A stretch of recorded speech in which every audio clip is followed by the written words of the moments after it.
Para mudar o mundo, um empreendedor precisa de recursos, que podem ser financeiros, mão de obra, conhecimentos ou até recursos físicos como máquinas e instalações. E muitas vezes no início da caminhada, quando a ideia ainda engatinha, os tais recursos costumam ser muito escassos. É aí que entra a figura de um anjo, um investidor anjo, que chega trazendo os recursos que faltam. Mas não se iluda, esse anjo tem interesses e quer também extrair valor da ajuda que vai oferecer. E não tem nada de errado nisso, porque ele vai assumir um grande risco e precisa ser recompensado por isso. Estatisticamente, 50% das empresas recém-abertas fecham depois de 3 anos. E para startups, apenas 1 em cada 4 sobrevivem no primeiro ano. Então, quer entender melhor como funciona o interessante mundo dos investimentos e novos negócios? Então fica ligado porque o Resumo Cast está apenas começando e trouxemos um dos maiores investidores anjos do Brasil, Cássio Spina. Os melhores livros de negócios investigados a fundo por quem entende de empreendedorismo. Fique ligado, pois está começando mais um episódio do Resumo Cast com Gustavo Carriconde e Renata Libérica.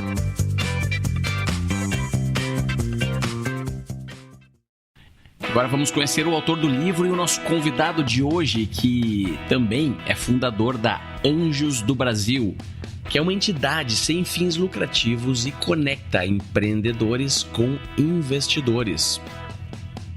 Bom, assim, a Anjos do Brasil, fundei ela em 2011 com o propósito de ajudar esse mercado, né? Na época, eu falei, tinha muito pouca coisa, as pessoas vinham atrás de mim, investidores querendo investir, não sabiam como fazer, empreendedores, né, vinham atrás de mim pedindo, poxa, quero investimento, mas sozinho, obviamente, não tinha como, né, com o grupo que eu tinha, era muito pequeno, não tinha como investir em todos os projetos que tinha, e acabei criando ela como uma organização sem fins lucrativos, para justamente ajudar esse mercado a se desenvolver. E o livro do Cássio Spina que iremos debater hoje foi escrito tanto para investidores quanto para empreendedores que estão iniciando os seus próprios negócios. A ideia do livro, ela surgiu começou até como um blog mesmo, porque muitos empreendedores e alguns investidores vinham atrás de mim pedindo, né, dicas, informações. Falei, não vou responder só para um, acho que a mesma dúvida que essa pessoa tem, várias outras têm. Até que um dia eu vi que eu precisava escrever um roteiro, né? Eu vi que as pessoas queriam um roteiro, passo a passo, de como ou investir ou como conseguir investimento. E aí comecei a escrever esse roteiro, só que isso ficou um negócio, né, assim, muito grande, né? Não dá para publicar no blog, e aí que surgiu o livro, entendeu? Quer dizer, muito pela demanda, né? Não foi algo que eu planejei, vou escrever um livro sobre esse tema, entendeu? Agora, Cássio, explica pra gente o que é um investidor anjo. A definição que a gente usa de investimento anjo é uma pessoa que, né, tenha já uma carreira de sucesso, enfim, pode ser como executivo, ou mesmo como empreendedor, ou profissional liberal, e aí tem, enfim, acumulado algum patrimônio, não precisa ser nenhum multimilionário, e que faz investimento com seus recursos próprios, né, isso é bastante importante, que define investidor anjo, ele investe o seu próprio dinheiro, mas mais do que o dinheiro, ele agrega toda a experiência, conhecimento, e às vezes rede de relacionamento, para ajudar esse empreendedor a ter, né, maior chance de sucesso e acelerar o crescimento dele.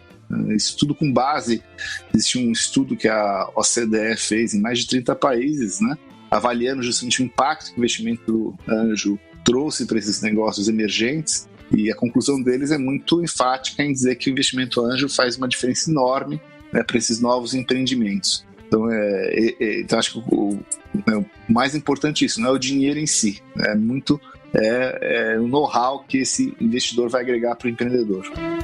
Se lembra lá das aulas de história, quando estudamos o Renascimento e o papel dos mecenas?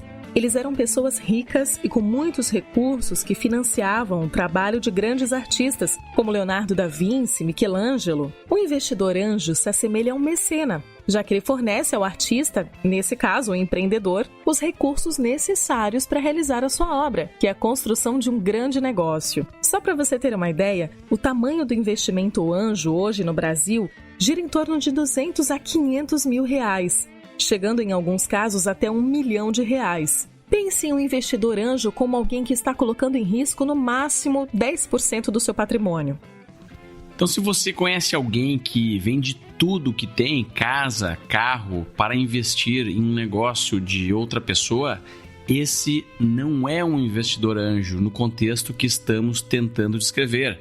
Então, antes de assinar um termo com o seu próximo investidor, pergunte-se: se o negócio falir e o investimento for perdido, isso irá abalar a segurança financeira do anjo? Se respondeu sim, saiba que o relacionamento já está começando errado e talvez você tenha mais chances se continuar a sua busca pelo anjo perfeito. Pense na seguinte forma: quem pode perder R$200 mil e não ter a sua segurança financeira afetada? A resposta é simples: quem tem um patrimônio de R$2 milhões. Ou seja, os 200 mil são apenas 10%. Esses são os verdadeiros anjos. Já ouviu falar numa paquera ou num casamento onde os envolvidos, logo no início, já discutem sobre o divórcio? Pois é, os investimentos e negócios se parecem com isso. A partir do momento que o investidor, né, efetiva o investimento, ele acaba se tornando um sócio, né? Então, assim, eu entendo que o processo todo, até você chegar a isso, eu sempre falo que a analogia é como você conhecer o futuro marido ou esposa. Começa com a fase que eu chamo da paquera, né, que é aquele primeiro contato, né, onde o empreendedor faz o pitch dele para o investidor, e a partir daquele interesse mútuo que existe, né, o investidor se interessa pelo negócio, o empreendedor também se interessa por aquele investidor, né, acredita que possa ser alguém que possa ajudá-lo. Começa uma fase de conhecimento mútuo, né, que a analogia que eu faço, quando você começa a namorar, né? A partir da paquera você vai para a fase do namoro, que são as reuniões que você vai estabelecer com esse investidor, portanto ele entender melhor o seu negócio, você conhecer mais também o que ele pode ajudar você no seu negócio, e depois, passando essa fase, até a fase do noivado, que é quando você acorda os principais termos do investimento: quanto vai ser investido, por quanto de participação, quais vão ser os direitos e deveres de cada parte, né, genericamente, até você chegar à fase do casamento, que é quando você faz os contratos finais e efetiva o investimento, né, e se tornam realmente sócios da empresa. Eu digo, a única diferença de um casamento é que você, quando faz uma sociedade desse tipo, você já prevê aí ter um futuro divórcio que idealmente seja feliz, né, para ambas as partes, que no fundo é o momento da saída desse investidor, né, ele tem o retorno do capital, e, enfim, que ele aportou. Mas, Cássio, para quem ainda está naquela fase bem inicial do seu empreendimento e achou esse papo todo de investidor anjo muito complicado, termos, contratos, casamento, noivado, além do investidor anjo, quais são as opções para quem está no início da sua jornada? Perfeito. Bom, assim, quando o empreendedor entra naquela fase bem inicial, enfim, que ele detectou uma oportunidade, né, e precisa começar a construir seu protótipo, montar uma prova de conceito, e ele precisa de recursos, né? Normalmente a fonte de recursos são os chamados 3 Fs, que os americanos chamam, que oficialmente é os Founders, Family and Friends, né? Que é os fundadores, famílias e amigos. Tem alguns que trocam e falam que é Family, Friends and Fools, os tolos, né? A brincadeira é porque no final são pessoas que na realidade acabam dando esse dinheiro muito mais pelo relacionamento pessoal, né? O americano chama até de love money, né? Dinheiro, né? pelo amor. Muito menos pela, né, enfim, avaliação do potencial do negócio, muito mais pelo relacionamento pessoal, para ajudar esse empreendedor nessa fase inicial. Então, de tirar, né, como a gente diz, a ideia do papel, né, e transformar em algo minimamente tangível, né? Hoje, além disso, você tem outras fontes de recursos também para esse estágio, né? Algumas aceleradoras também investem em negócios nessa fase, que o empreendedor tem aí só um projeto, elas ajudam a transformar isso num protótipo, enfim, testar e validar isso no mercado. Eventualmente, se aquilo que o empreendedor precisa fazer exige pesquisa, desenvolvimento, né, existe uma parte, vamos dizer assim, mais técnica, existem fontes de recursos também governamentais, como as chamadas FAPs, né, em São Paulo a FAPESP, e cada estado tem sua agência de fomento à pesquisa e inovação, e a FINEP também, a nível nacional, também tem recursos para pesquisa e inovação. Então, enfim, esses são os caminhos típicos que o empreendedor deve buscar em termos de investimento, uma fase anterior ao investidor anjo. Você recomenda pedir empréstimos para bancos nessa fase inicial do negócio? Então, a princípio não, tá? A gente entende que o investimento para você criar um negócio novo, ele é um investimento que vai demorar para você retornar, né? É natural isso. Tem um nível de risco elevado. Então a gente acha que financiamento, né, tradicional, empréstimos e tal, não são, né, ferramentas boas para essa fase, porque provavelmente você não vai ter o retorno. Mesmo que esse negócio dê certo, talvez o prazo que vai levar para esse retorno não vai ser o suficiente para pagar aquele empréstimo, e você pode colocar numa situação bastante difícil. A gente conhece casos, como diz, toda regra tem sua exceção, conhece casos de empreendedores que acabaram se endividando significativamente, né? Um caso muito famoso, que eu gosto sempre de citar, é o caso do Airbnb, né? Que hoje é um grande sucesso, não conhece muito, mas lá atrás, no começo, né? Era uma ideia considerada muito maluca, tanto que nenhum investidor quis apostar neles na época, mas eles acreditavam tanto que eles usaram lá, tem um vídeo que eles gravaram mostrando que eles pegaram todos os cartões de crédito que eles tinham disponíveis, gastaram tudo que eles tinham no cartão de crédito, foram rolando essa dívida até o máximo que eles podiam, tanto que uma hora chegou uma situação tão desesperadora para eles que eles já não tinham mais o que fazer, começaram a fazer caixas de sucrilhos para vender, para poder arrecadar dinheiro, para poder conseguir manter o negócio. Enfim, mas é uma exceção, não é comum, a gente não recomenda, porque, como eu falei, demora para você ter retorno. O financiamento bancário ele vai ser útil no momento que você já tem clientes, você já está vendendo, aí talvez eventualmente você precise de capital de giro, né, ou financiamento específico para comprar máquinas e equipamentos, se for o seu caso. E aí sim, existem linhas de financiamento que vão ser adequadas, porque você vai ter o retorno no prazo suficiente para poder, né, pagar esse empréstimo, essa dívida que você tem contraído. Estamos vivendo em uma época onde o ecossistema de investimentos do país está ficando mais maduro e os anjos exercem um papel fundamental no empreendedorismo. Eles são aquela primeira ponte que ajuda a transformar ideias inovadoras em negócios rentáveis e sustentáveis. Mas os anjos do Brasil ainda enfrentam vários desafios. Durante a gravação desse episódio, em novembro de 2018, as taxas de juros são muito elevadas. E o que isso quer dizer? Quer dizer que investimentos muito seguros, como até mesmo a poupança, pagam um bom retorno. Que maravilha, né? Que país fantástico no quesito investimento, o Brasil. Calma, não é bem assim. Esse alto retorno pago pelos bancos e parcialmente financiado pelo dinheiro dos impostos que você paga deixa o investidor anjo na sua zona de conforto. Isso mesmo, ele acaba optando por deixar seu dinheiro seguro e com alto rendimento do que arriscar perder tudo por um retorno um pouco maior.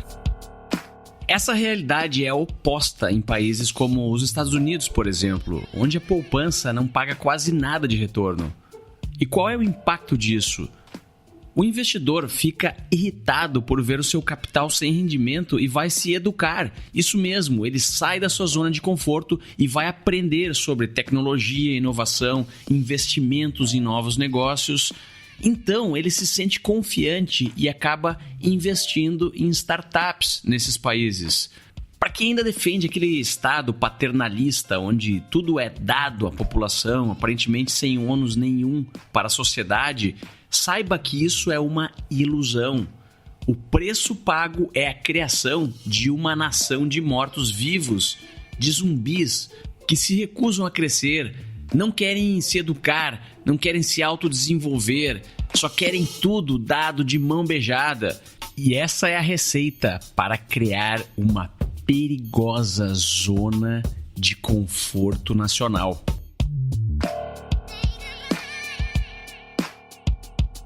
Acho que assim, o Brasil evoluiu muito nos últimos, dos últimos 9 anos, que é desde quando eu comecei a fazer esse investimento em startups. Eu lembro muito bem logo que eu comecei a pensar em fazer isso, eu conhecia muito dos Estados Unidos, tinha muitos conhecidos que faziam lá esses investimentos.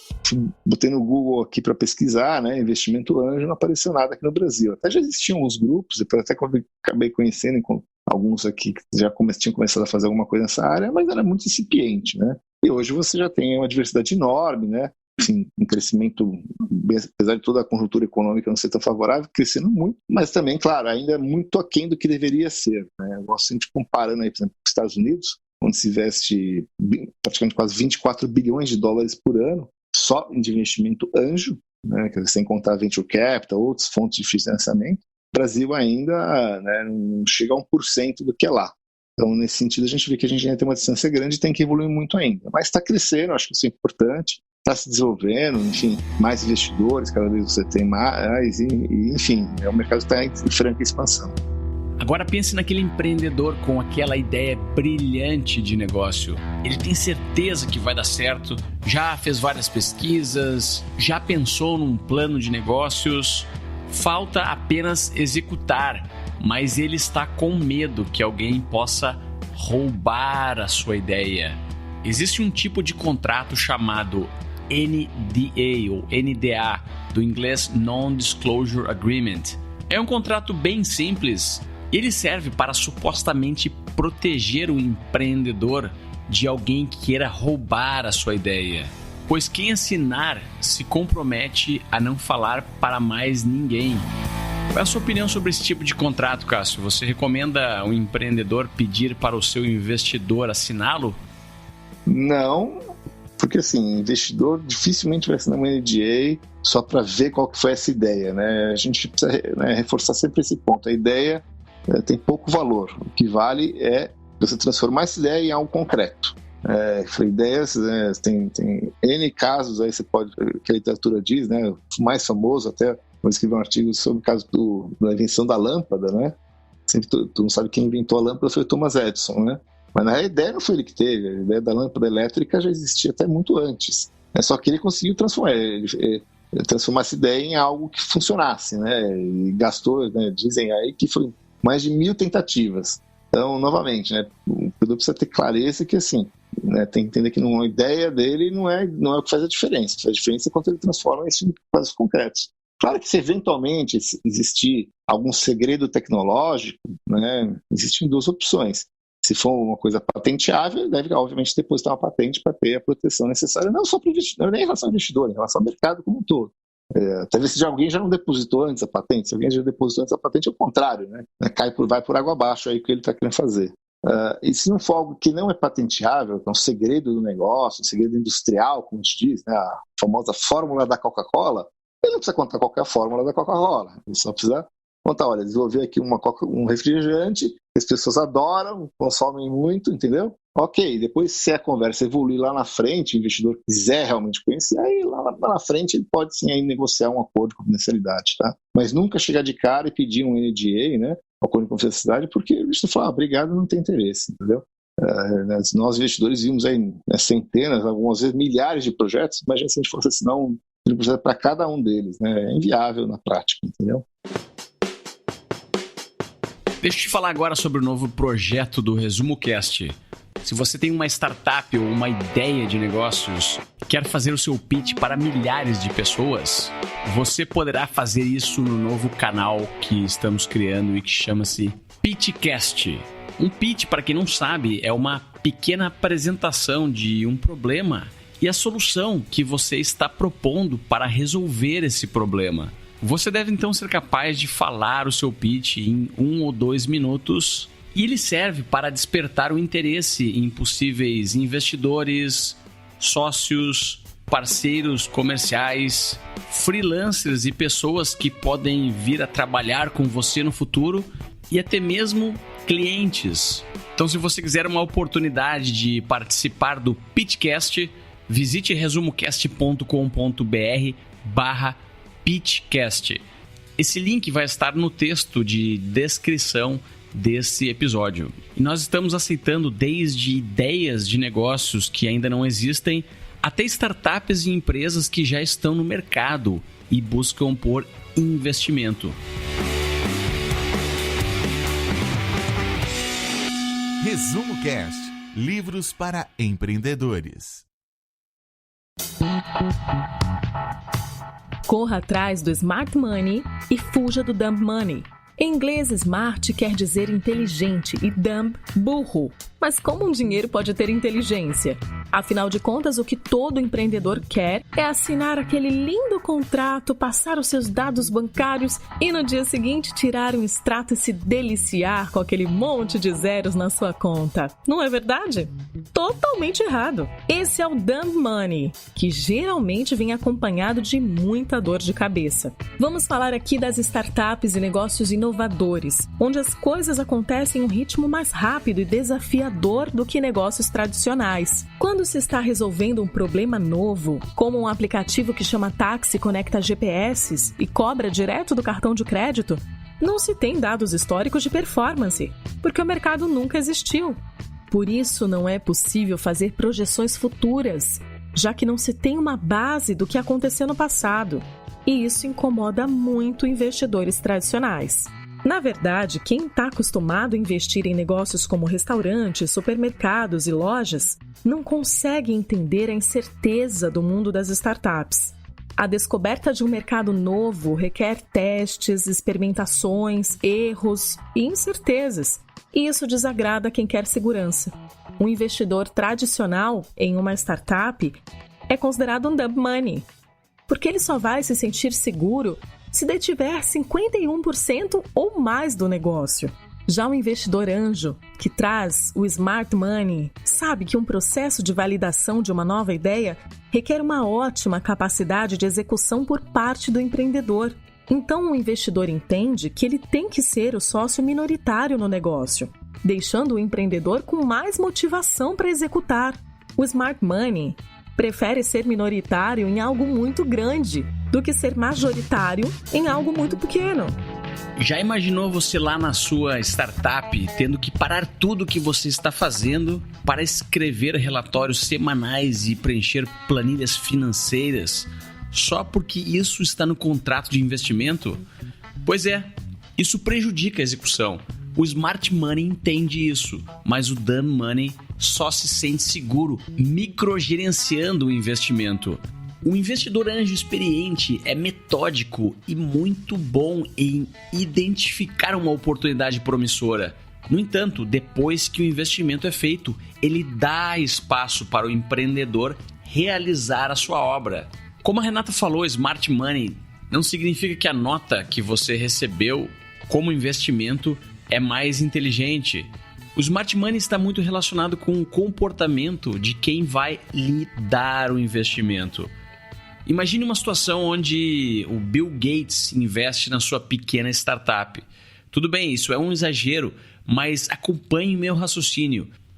Pensa no impacto que isso causaria nos seus parceiros, nos seus clientes e talvez até em futuros investidores, se você tivesse um investimento de uma celebridade como essa. Tudo bem, talvez você não consiga um investimento do Bill Gates, mas também você não está limitado a investidores que só lhe trarão zeros na conta, muita dor de cabeça, nenhuma ajuda na execução e nenhum impacto em novos parceiros e clientes. Perfeito, o termo anjo justamente vem do conceito de anjo da guarda, né, que é aquele protetor, e na prática, né, falando do investidor em si, ele na realidade vai buscar ajudar, né, esse empreendedor usando muito da experiência dele de vida. Ele pode ser muitas vezes um empreendedor mesmo, um empresário, ou um executivo, ou um profissional liberal, enfim, todos que já tiveram uma carreira e uma experiência, né, e a ideia é que ele traga todo esse know-how que ele adquiriu durante os anos todos de vida profissional dele, para ajudar a orientar esse empreendedor. Ele vai ser uma espécie de um conselheiro, né, um mentor desse empreendedor, né, ajudando ele nos desafios que esse empreendedor vai ter no desenvolvimento do negócio.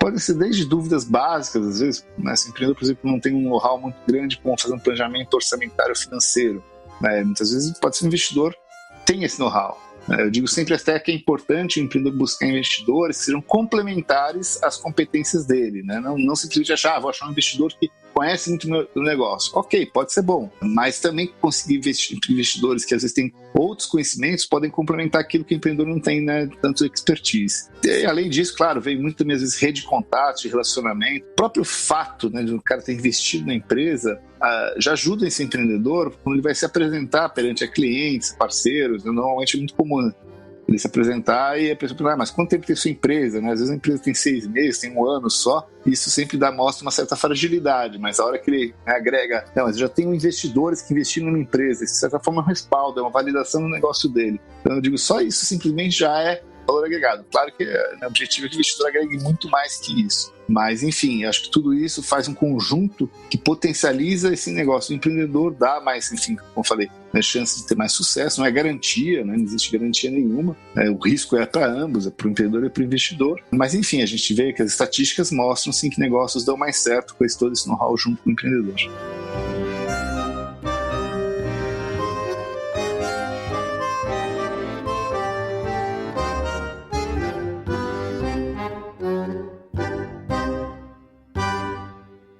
Então, Caio, depois de tudo que a gente falou aqui, das vantagens de um investidor anjo entrar no seu negócio, da possibilidade que você tem de crescer o negócio com smart money, dá uma dica para quem está nos escutando sobre como reconhecer o momento ideal de receber um investimento anjo. O melhor momento do empreendedor buscar um investidor anjo é quando ele tenha pelo menos aí uma prova de conceito, um protótipo, enfim, eventualmente até alguns clientes iniciais da solução que ele tenha desenvolvido, né? Um investidor anjo dificilmente vai investir só numa ideia ou só num projeto, porque ele quer ver tanto aquilo que o empreendedor idealizou, de uma forma um pouco mais tangível, quanto também avaliar a capacidade de execução que esse empreendedor tem. Eu gosto de dizer sempre assim, que a gente gosta de investir em empreendedores que fazem muito com pouco. Então, se ele conseguiu construir um protótipo, uma prova de conceito, mostra que ele consegue executar com poucos recursos, né, alguma coisa. Isso mostra o potencial dele depois, porque a gente sempre diz o seguinte: a ideia não é o mais importante, o mais interessa é a capacidade de execução. É isso que faz a diferença, então a gente quer ver isso.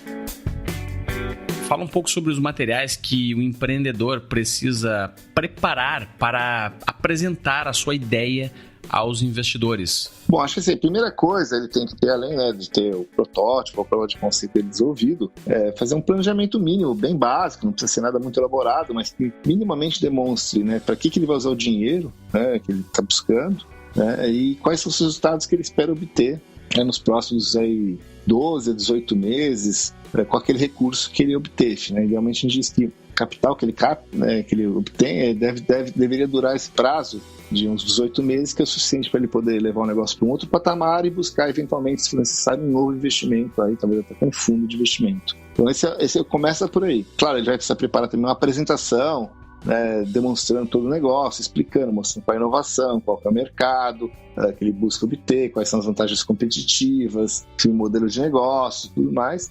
E no fim de tudo isso, resumir isso num pitch, que é uma apresentação muito sumária. Pode ser feito tanto verbalmente ou através de uma apresentação mesmo, de um material, um sumário executivo. Então é bom ele ter essa combinação, tanto ele está preparado para fazer pessoalmente esse pitch, essa apresentação. Então ele tem uma apresentação, um sumário bem curtinho, que ele possa eventualmente, também se necessário, encaminhar para investidores que estejam interessados. Tá? O pitch varia, pode ser um pitch de 2, 3 minutos, 5, até 10 minutos, nunca passa muito disso. Então ele também tem que estar preparado para ter essa flexibilidade de acordo com a disponibilidade de tempo que ele vai ter naquele momento da apresentação. Eu gosto sempre de citar, o termo pitch vem do chamado elevator pitch, que é o pitch do elevador, que conceitualmente é assim, como se você encontrasse alguém dentro de um elevador e tivesse o tempo que o elevador tem para subir ou descer para se apresentar. E comigo aconteceu um caso real de uma startup que eu conheci na saída de um evento, realmente literalmente dentro do elevador. Esse empreendedor viu que tinha um crachá de investidor e precisou fazer a apresentação dele. E conseguiu conquistar a atenção fazendo uma coisa muito simples, mostrando o que ele tinha feito lá, era um aplicativo.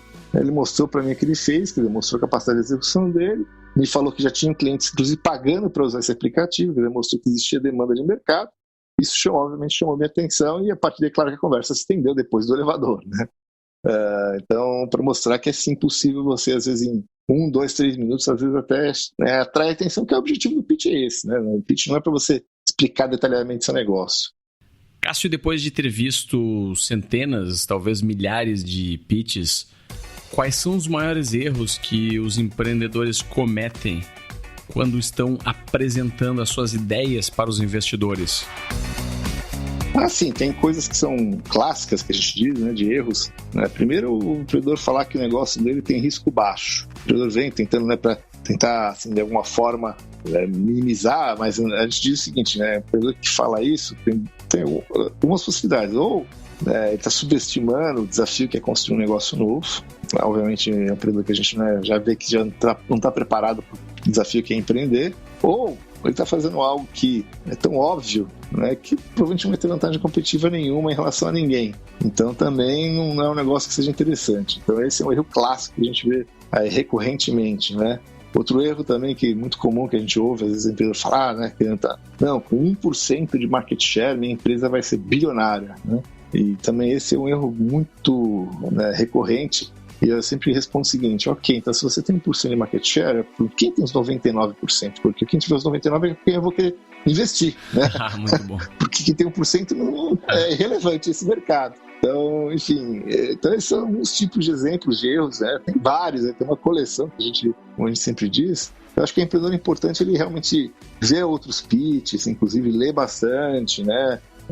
Além do meu livro Investidor Anjo, eu tenho um outro livro que eu acabei escrevendo chamado Dicas e Segredos para Empreendedores, e eu dediquei um capítulo inteiro só sobre falar pitches, e uma boa parte dele é justamente sobre os erros que os empreendedores cometem, né? Então é importante que o empreendedor realmente se instrua bastante para não cometer esses erros e acabar sendo descartado, porque às vezes não é nem porque, né? Não é, como a gente diz, né? Má intenção, é desconhecimento puro.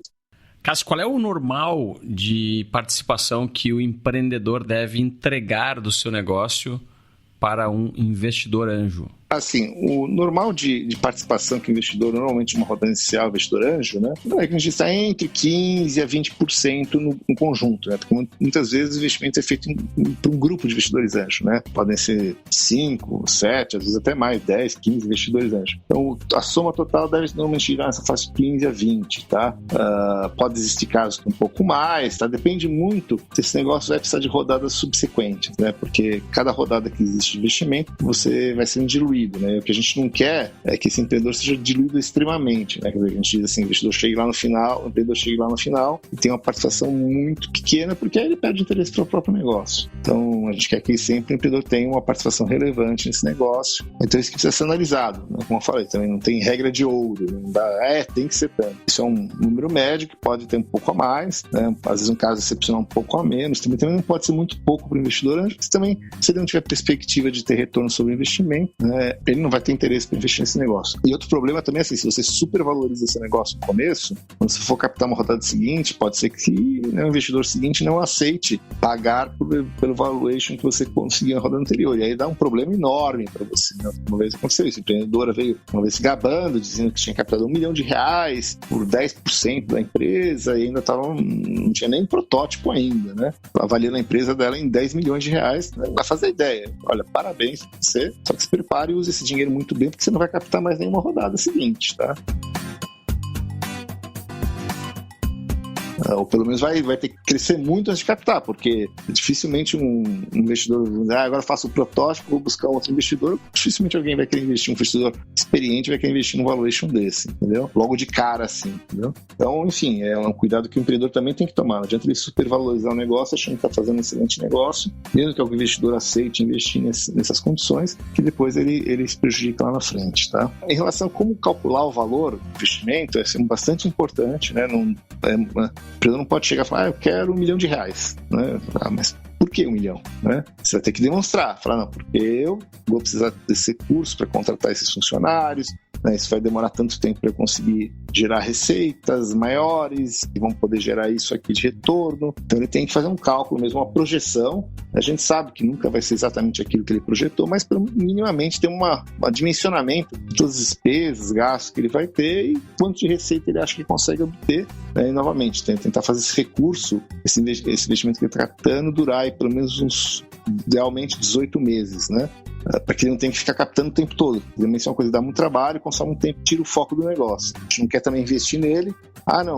Então eu preciso de 1 milhão, mas vamos lá, eu pego 200 mil e depois pego o resto. Não funciona assim. Por quê? Eu te dou 200 mil agora, daqui a 2 meses você vai precisar de mais dinheiro, você vai sair correndo atrás de investidor, não vai olhar para o seu negócio. Também não funciona, entendeu? Fala um pouco sobre os contratos e as questões jurídicas dos investimentos tipo anjo. Então, assim, como é que normalmente se faz um investimento do ponto de vista jurídico, né? É feito um contrato entre as partes. Normalmente, com um investimento inicial, uma fase ainda que a empresa ainda está muito no começo, o investidor normalmente não entra no quadro societário diretamente da empresa, tanto para não expor o risco, quanto também para não desenquadrar essa empresa do o regime que normalmente dela é o simples, né? Um regime tributário mais favorecido. Então, existem duas modalidades de contratos que normalmente são feitos, as mais comuns, né? O mais tradicional tem sido o contrato de que a gente chama de mútuo conversível. O mútuo, na realidade, é um contrato de como se fosse, entre aspas, um empréstimo. Tem muito empreendedor que fala, não, mas é investimento ou empréstimo? Fala, não, deixa claro. O contrato de investimento anjo, no modelo mútuo conversível, é um investimento. Por quê? Apesar de contratualmente estar como um empréstimo, não tem aval, não tem fiança, né? Se algum investidor de pedir aval ou fiança já desconsidera. A única garantia que existe lá são as cotas da própria empresa, né? Quer dizer, a participação que esse investidor está negociando com você. E a ideia é que no final, se deu tudo certo, você transforma sua empresa numa SA, até porque se você investir no fundo, né, uma estrutura jurídica melhor, e aí converta-se isso justamente em participação. Se não deu certo, né, é um contrato de empréstimo, né, mas não tem nenhuma garantia além das próprias cotas da empresa, então, né, não tem eventualmente nem como ser cobrado efetivamente, tá certo? Mas existe uma modalidade mais nova de contrato agora, que resolve essas questões todas, chamado contrato de participação, né, que foi instituído a partir da Lei Complementar 155 de 2016, e que ele é um contrato, como ele já diz, né, que define a participação desse investidor anjo na empresa, sem figurar no contrato social, então não é um contrato de mútuo, então dá mais tranquilidade para o empreendedor, não desenquadra também esse empreendedor do simples, ele se mantém no simples, e para o investidor dá uma série de direitos também bons para ele, como o direito de tag along, que é de venda conjunta com o empreendedor, enfim. Então, é uma estrutura jurídica mais nova e que está começando a ser mais utilizada por essas vantagens que ele tem. Então, esses são normalmente os contratos. É importante, além dos contratos formais, que se combinem muito bem como é que vai ser esse relacionamento do dia a dia entre empreendedor e investidor. O que significa isso? Combinar de quanto tempo vai ter esse contato, né? Obviamente não faz sentido ter contato diário, né? Às vezes nem semanal, pode até existir, se for interesse dos ambos. Como é que tipo de relatórios que vão ser gerados? Não adianta também o investidor demandar relatório de 10 páginas, sabe? Não, tem que ser uma coisa que seja bem simples, bem objetiva, mas que também é importante que o empreendedor dê informação para o investidor, porque se não der informação, o investidor não tem como ajudá-lo, né? Se não souber como é que o negócio está indo, né? Nunca omitir nada, nunca esconder nada, a transparência é fundamental, né? Então, acho que enfim, tem que ter os contratos jurídicos e também tem que ter esse acordo aí de relacionamento para que se tenha uma relação bem produtiva para ambos. Pode falar de alguns cases famosos aí de investimento anjo no Brasil? Sim, existem cases históricos, né? Uma empresa chamada Bematec, talvez alguns conheçam porque faz aquelas impressoras fiscais, né? Que eram dois colegas que foram um curso de mestrado, desenvolveram um projeto dessa impressora, mas não tinham os recursos financeiros e também não tinham experiência para construir um negócio. Procuraram um empresário da região deles, resolveu apostar e fez o investimento necessário para eles, né, transformarem aquele projeto num produto, e a empresa foi uma empresa extremamente bem sucedida, que fez o ciclo completo, chegou a fazer o IPO dela na Bolsa de Valores, foi listada durante muitos anos e acabou sendo até adquirida, né, mais recentemente. Então, quis muito sucesso e que deixam claro que aquele empresário foi muito importante, porque ele que construiu a base para eles, ele montou um conselho na época, e deu toda a experiência que ele tinha como empresário que eles não tinham. Então, acho que é um dos cases. Outros cases de muito sucesso, também bastante conhecido, é o case do Buscapé. Também, 4 recém-formados, aí, enfim, jovens engenheiros que tinham construído um negócio de internet, acabaram chamando um consultor para ajudar eles a montar um plano de negócio. Esse cara gostou deles e resolveu apostar, investiu neles. Então ele foi muito importante porque é um cara muito experiente que ajudou muito eles no começo. Então, assim, estou citando casos que são públicos, mas existem inúmeros outros que, enfim, que foram muito relevantes. O papel desse investidor anjo, principalmente naquela fase inicial, para esses jovens empreendedores que não tinham tanta experiência em construir um negócio sozinhos. Para conhecer o site da Anjos do Brasil, o endereço é anjosdobrasil.net e o site do livro é investidoranjo.net. O ResumoCast vai ficando por aqui. Eu me despeço aqui de Dubai, que é a cidade onde eu vivo e produzo esse programa que vocês escutaram, juntamente com a minha equipe que está no Brasil, a minha co-apresentadora Renata Libérica, André Macan, Otoniel Dias, Rafael Pires e Ana Paula Toppel. São estas as pessoas que fazem possível esse canal existir. Resumo Cast está preparando novidades para você que nos acompanha. Dentro de pouco tempo você terá um aplicativo dedicado do Resumo Cast, onde você vai poder acompanhar os nossos programas com ainda maior qualidade. Aguardem então. Um grande abraço e até a semana que vem. Visite resumocast.com.br e assine gratuitamente o melhor podcast do Brasil. Se você gosta de assistir vídeos gratuitos sobre livros para empreendedores, sabia que já estão disponíveis no canal do YouTube do Resumo Cast os resumos dos livros em vídeo dos últimos episódios da temporada 3? Basta abrir o seu aplicativo do YouTube ou o site do YouTube no seu computador e procurar pelo nosso canal digitando Resumo Cast. Te vejo por lá.